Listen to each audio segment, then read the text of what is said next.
और स्कूली शिक्षकों के बाद अब कॉलेजों में पदस्थ प्रोफेसरों के लिए भी आवारा कुत्तों को लेकर गाइडलाइन जारी कर दी गई है। छत्तीसगढ़ उच्च शिक्षा विभाग ने कॉलेज परिसरों में बढ़ती आवारा कुत्तों की संख्या और छात्रों की सुरक्षा को ध्यान में रखते हुए ये निर्देश दिए कि गाइडलाइन के मुताबिक कुत्तों के साथ मानवीय व्यवहार अनिवार्य होगा, लेकिन कोई भी प्रोफेसर या कर्मचारी उन्हें भगाने या नुकसान नहीं पहुंचा सकेगा।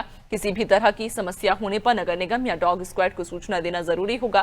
खुले में कुत्तों को भोजन कराने पर रोक लगाई गई है, जबकि आक्रामक या बीमार कुत्तों की जिम्मेदारी स्थानीय निकायों की होगी। इस गाइडलाइन को लेकर सियासत भी तेज हो गई है, जहां कांग्रेस ने इसे तुगलकी फरमान बताते हुए छात्रों और शिक्षकों पर अनावश्यक जिम्मेदारी डालने का आरोप लगाया है।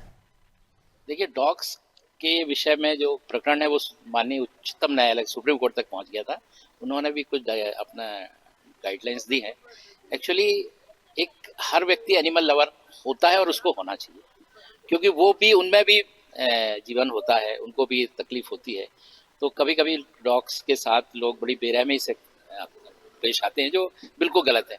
और आजकल सबसे अच्छी बात है कि जो विदेशी डॉग्स का चलन हमारे यहाँ था, वो विदेशों में भी यहाँ के स्ट्रीट डॉग्स मंगाए गए हैं पालने के लिए। तो पहली चीज तो यह है कि सबसे अच्छा है कि विदेशी डॉग्स को ना खरीदते हुए स्ट्रीट डॉग्स, जो बहुत बड़ी समस्या हमारी सोसाइटी के लिए, लोग घबराते हैं, तो स्ट्रीट डॉग्स को अडॉप्ट करें।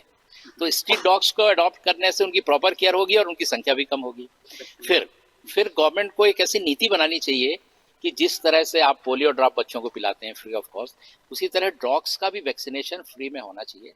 लगातार तानाशाही फरमान जारी हो रहा है, अजीबोगरीब फरमान जारी हो रहा है।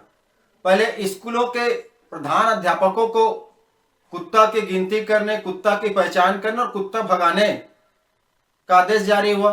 फिर स्कूल के प्रधान अध्यापक के लिए जीव जंतुओं को रोकने का आदेश जारी हुआ। अब कॉलेज के प्रोफेसरों को भी कुत्ता, बिल्ली और पशुओं को भगाने की जिम्मेदारी दी जा रही है। आखिर ये सरकार कौन चला रहा है? ये आदेश देने वाले लोग कौन है?